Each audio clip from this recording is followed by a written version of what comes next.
Hai Sobat RLCS, terima kasih sudah klik video ini. Tadi malam saya bermain di ajang Title Tuesday kembali dan berhadapan dengan pecatur top dunia Nodirbek Abdusattorov, pecatur kuat asal Uzbekistan dan masuk 5 besar dunia saat ini.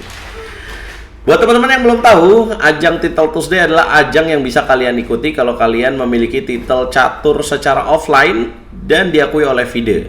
Nah, mulai dari kandidat master, FIDE master, International Master dan Grand Master. Nah, tapi juga National Master bisa juga ya diklaim. Cuma kalian mesti ajukan kepada chess.com dulu. Kenapa National Master bisa diakui di chess.com? Karena chess.com ini kan dibuat di Amerika. Ya, jadi bolehlah NM di peraturan mereka dibuat gitu ya. Padahal kalau mengacu pada gelar internasional, NM itu tidak ada. Nah, gimana saya bisa ketemu dengan Abdusattorov? Ini adalah event secara daring ya, online. Mereka bermain di tempatnya tapi secara ketat diawasi, teman-teman. Kalau lu mau ikut ajang ini ada kamera yang mengawasi dari mereka. Lu harus mengizinkan mereka untuk akses kamera laptop lu, kamera depan.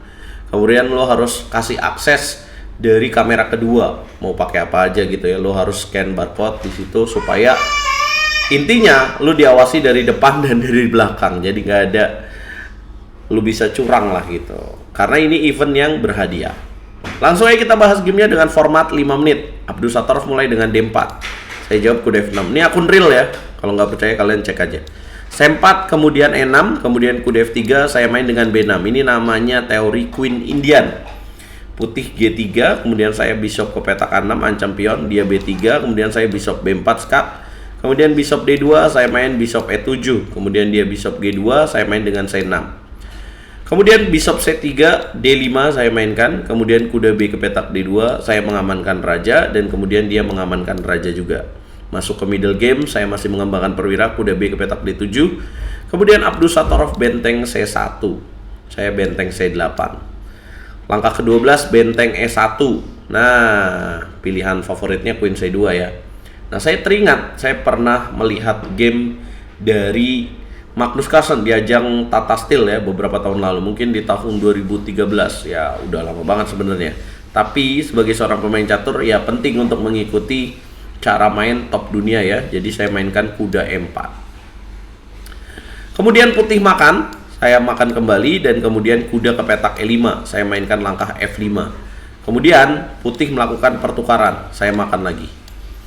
Ya, tadi ada langkah yang lebih bagus katanya dimakan ya. Cuma saya di sini melihat gimana cara nyelamatin pion di petak E4 ini. Ternyata didorong aja, harusnya aman-aman aja. Nah, saya tidak lakukan itu. Ya, saya mainkan langkah F5, kemudian terjadi pertukaran kuda dan kemudian putih E3. Saya mainkan gajah F6 dan kemudian putih F3. Saya makan, kemudian dimakan lagi dengan queen dan saya mainkan langkah C5. Tujuannya mau melakukan pertukaran gajah dan nanti bentengnya naik. Abdusattorov benteng C ke petak D1 dengan tujuan discover attack. Ada queen saya di sini. Queen saya kabur ke petak F7. Ya, di sini sekarang ada ikatan pada gajah di petak C3. Putih queen E2, saya coba tukar dengan gajah B7, gajah yang pasif. Kemudian putih mainkan langkah E4. Ini yang menarik ya. Nah, kemudian apa yang saya lakukan? Saya menukar pada petak D4. Saya makan pion, kemudian dia makan lagi, saya makan lagi dan kemudian putih makan. Artinya gak jelek-jelek banget lah permainan saya di sini ya, sejauh 23 langkah. E5 saya mainkan ya, kalau lihat evolution bar-nya masih bisa mengimbangi lah. Kemudian putih benteng D6. Nah, di sini saya ada kebingungan ya, saya sempat menghitung F4 atau makan E4. Mungkin F4 lebih bagus. Tapi saya tertarik untuk makan E4. Ya itulah. Kurang bagus ya. Walaupun di sini kelihatannya unggul, kelihatan terbuka ya. Kalau dia makan di sini level ayam sayur sih mungkin saya bisa dapat keuntungan ya. Contoh kalau dia makan di sini, saya bisa melakukan pertukaran dan kemudian idenya adalah menteri ke petak F2. Dapat pion di petak A2 ya. Kemudian kalau misalkan dia queen E5 bisa balik lagi lah queen ke petak F2. Atau makan lagi nggak apa-apa. Nah, tapi jangan lupa lawannya ini Grandmaster Super ya. Apa yang dilakukan oleh Abdusattorov dan kalian bisa lihat waktu ya. Time management saya juga kurang bagus di sini, kena pressure ya, wajar, levelnya juga berbeda ya. Kemudian dia mainkan benteng ED1, saya mainkan benteng C7 jaga, kemudian menteri E3 ini bagus banget. Langkah menunggu ya, saya mainkan langkah H6, kemudian benteng F1 menteri E7 dimakan, makan lagi pakai queen. Dan di sini saya mainkan langkah Queen C5. Salah, harusnya di sini Queen F5 aja jaga ya. Tapi saya terlalu cepat ingin menyederhanakan permainan. Ternyata malah sulit ya. Gajah H3, Raja F7, Raja F2, Raja E7, Raja E3. Ini momen yang penting nih teman-teman. Coba apa tebak langkah terbaik untuk hitam di sini sehingga saya bisa lebih baik hasilnya.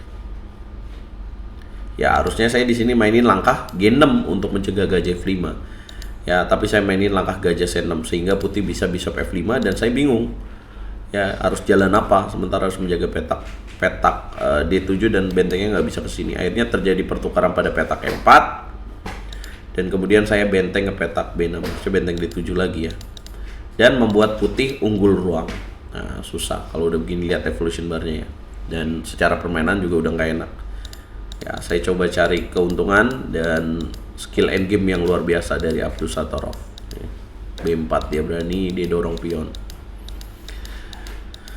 Ya, dan kemudian saya menyerah di langkah ke-50. Jadi satu kesalahan bisa membuat Anda ya menyerah langsung ya melawan top grandmaster.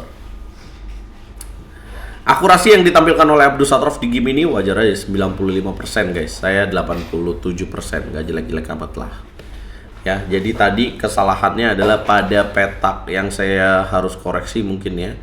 Adalah pada petak yang seharusnya saya sudah mikir F4 tapi malah mengambil pion di petak E4. Nah, di sini nih pada saat E5, benteng D6 harusnya saya dorong aja. Saya memiliki kalkulasi ini. Tapi saya malah makan. Ya, itu kurang bagus ya. Mungkin kalau didorong bakal lebih bagus dan mungkin dia akan jalan mana ya? Nah, ya makan dulu ya. Kemudian saya makan lagi mungkin Queen G4 atau Gajah F3 ya nahan begini. Kemudian saya mungkin bisa benteng C5 ya, banyak juga nih. Benteng C5, benteng G5 ya, atau benteng C6 sederhanakan. Ya, kalau di sini engine menteri E7.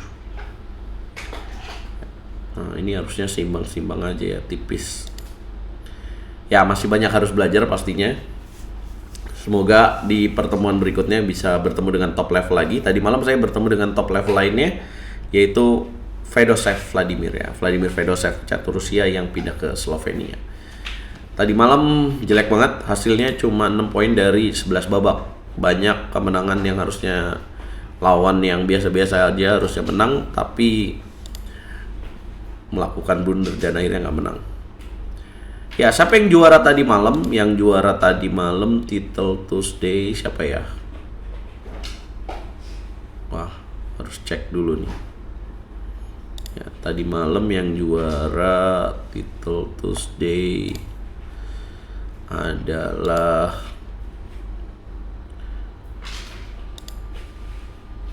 oh bukan ini yang late ya. Bener kok. Ya, Sarana Alexi ya yang juara, catur nomor 1 Serbia.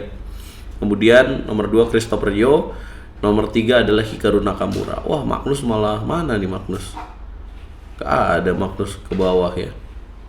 Nah, itulah teman-teman. Semoga kita bisa rutin lagi main Title Tuesday dan ada waktu yang tepat supaya kita bisa lawan top dunia lagi. Apa komentar kalian? Support terus RL Chess. Jangan lupa jangan di skip iklannya. Kita ketemu di video berikutnya guys.